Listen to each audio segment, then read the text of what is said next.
વરણ આવરણ કાંઈ નહીં, ત્રિકમ વસ્તુ તે. આવા વરણ કે આવરણ જો આ વચ્ચે આવે તો કોઈ પણ ધર્મ સહેલાઈથી સમજી શકાતો નથી, આટી ઘૂટી પડી જાય.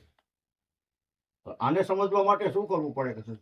સંતને જોલો શબ્દનો, નરને જોલો નાર, દીવાને જોલો જો પડદો મળે તો ત્રણેય ઉતરે ભવપાર. સંતને સાચો સદગુરુ મળે, નરને મળે સુલક્ષણી નાર, દીવાને જો પડદો મળે ને તો ત્રણેય ઉતરે ભવપાર. આવું હોય જો તો આ શક્ય છે, નકર શક્ય નથી.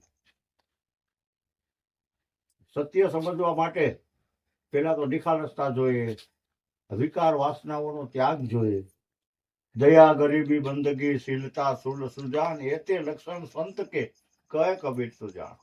એક દયા, એક ગરીબી, એક ઈશ્વર ભજન, આ ત્રણ લક્ષણ સંતના છે. એક શીલ એટલે નિયમો, નિયમોનું પાલન, આ સંતના લક્ષણો છે બધા. દયા ગરીબી બંદગી શીલતા સુલ સુજાન, એ તે લક્ષણ સંત કે કહે કબીર સુજાન. પછી કબીરે અમુક ભજનમાં એમ કીધા છે સાધુ. એ સાધુ કોને કહેવા? આપણા ભગતની સાક્ષીએ તો સરોહિદાસ સમારે સાધુ ગણાય, નરસિંહ મહેતા નાગરે સાધુ ગણાય, મીરાબાઈ સાધુ ગણાય. મીરાબાઈ રાઠોડ હતા તો ગણાય સાધુ. કારણ સાધુની વ્યાખ્યા શું છે કે સાધમાં રહેનારા, જે કાયમ માટે સાધુ બન્યા પછી જો એને સાધ નો સમજાય તો એ સાધુ નથી, બાવા છે, ટાઈમ પાસ કરે છે, માગી ખાવા વાળા. એનાથી પ્રમાણ કાંઈ મળે નહીં. અત્યારે તો જગત એવું થઈ ગયું છે, તમને પ્રત્યક્ષ પ્રમાણ માગે અને મારો વાલો એ આપે છે. જો તમે તમારી દ્રષ્ટિએ બરાબર હો તો ઈશ્વર પ્રમાણ આપે જ છે, કેમ ન આપે? 100%. આજે ભલે ને ગમે એવો કળિયુગ છે, હજી તો બહુ સારું છે. પછી તો 12 ગાવે દીવો રહે, 12 ગાવે. 12 ગાવે દીવો એટલે સ્વયં પ્રકાશવાન માણસ, પોતાની અંદર પોતાનો આત્માનો પ્રકાશ થાય એવો એવો એવો દીવો પ્રગટ 12 ગાવ માણસને જાવું. અત્યારે તો ગામડે ગામડે છે. અને આપણે તો મોટા ભાગ્યશાળી છીએ કે આપણને ભારત જેવા દેશમાં ભગવાનને જન્મ આપ્યો.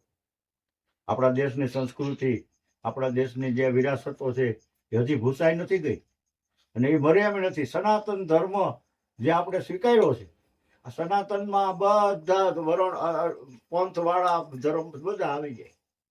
આપણે કાયદેસર જ બધા સનાતનમાંથી નીકળેલા જ છે. આપણું તો એમાં સત્ય સનાતન, સાચો સનાતન, કે જે મંદિર, મૂર્તિ, માળા, તિલક, દાઢી, કંઠી આવું નહીં. શ્વાસની માળા, શ્વાસે ઉશ્વાસે સમરણ ચલે નહીં પુણ્ય કે પાપ, પૂર્ણાનંદ પ્રગટ ભયો બિના મંત્ર કો જાપ. આવી શ્વાસની માળા વાળો આપણો તો આવો ધર્મ છે. હાલતા ચાલતા બેસતા ઉઠતા ખાતા પીતા જેટલું ભજન થાય એમાં કોઈનો ભાગ નથી. આજે તો બાપની મિલકત હોય એમાં દીકરાની દીકરીનો પણ હક લાગે. તો આ મિલકત એવી એકદમ સલામત છે, સ્વતંત્ર છે, આમાં કોઈનો ભાગ નથી. તમે કરો તો તમે પામો અને બીજો કરે તો બીજો પામે.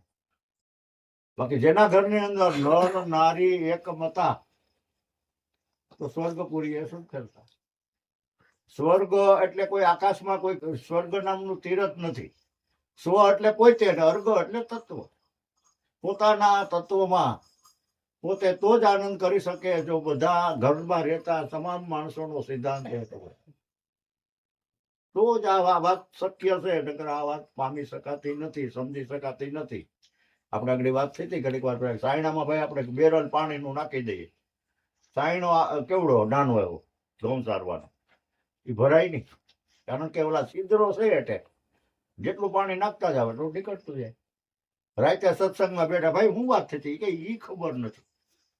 અરે એલા ભાઈ તમે આખી રાત આ ડોકો હલાવ્યું અને તમને એમ ખબર નથી હું વાત થઈ હતી? નહીં, કે મજા આવી બસ. આ કે કોણ સંભાળશે? એમ ઘોડા ઘાસ ખાતા હૈ, લીડ કરતા હૈ, તુમ બકતે હૈ ને હમ સુનતે હૈ.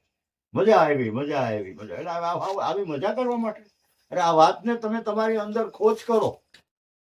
તમે જુઓ, બરાબર મેળવો, આનંદથી શાંતિથી તમે એનું એનું એનું એનું મંથન કરો. આ ભજનની કડી કાંઈ વેદનાની વાતું તો કોક વેધુને સમજાય, ચોરે નો ચર્ચાય ચિત્તની વાતું શંકરા. શંકરદાન ગઢવી એમ કહી ગયો છે કે આ તો એક વેદના, જેને આની વેદના થાય ને.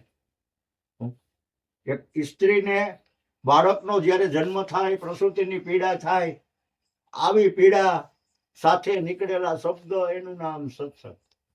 આવી પીડાથી, આવી દિલથી આવું કાયદેસર નીકળ્યા હોય. શબ્દ એસા બોલીએ આપા પંથિક હોય, ઓરણ કો શીતલ કરે આપી શીતલ હોય. આવો શબ્દ બોલો જેથી કરીને તમને પણ શાંતિ મળે, શીતળતા મળે, અને આમાં સાંભળનારાને પણ શીતળતા મળે. આ વાત છે. શબ્દ શબ્દ શબ્દ શબ્દ કે વેર હે, શબ્દ હે અપરંપાર. શબ્દ જે અણુ અણુમાં વ્યાપક વસ્તુ એક જ રમી રહી છે, જેનું સંશોધન કરી સંતોએ નિચોડ કરી.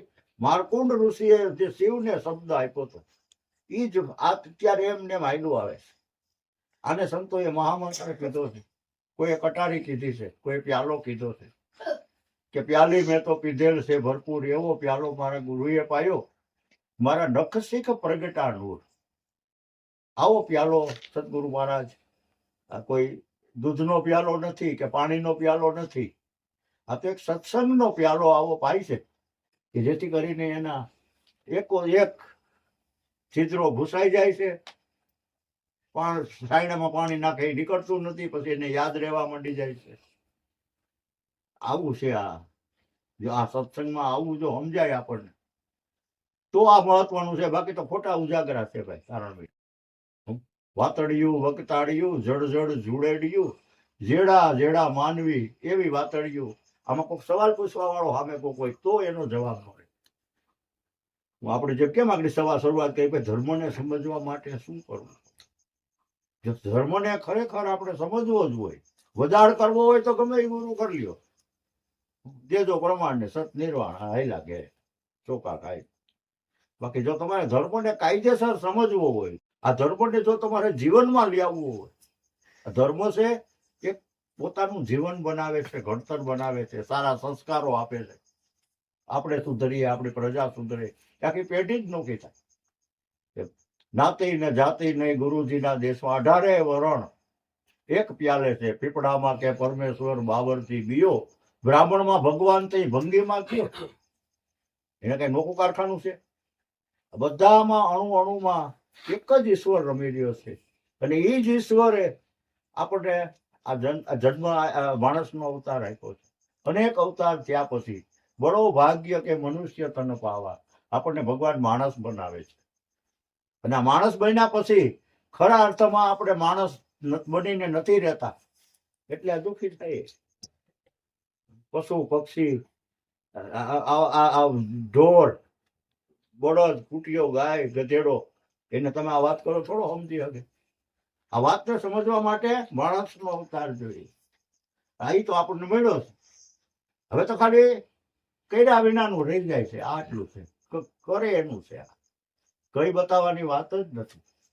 કરી બતાવો. ગાય છે, ખડખાય છે, ઓરણકો દૂધ પાય છે, એમાંથી કોઈક એવી નીકળે જે આપજાય થાય. પોતાનું બોલેલું પોતાને સમજાઈ જાય, અને આપજાય કહેવાય.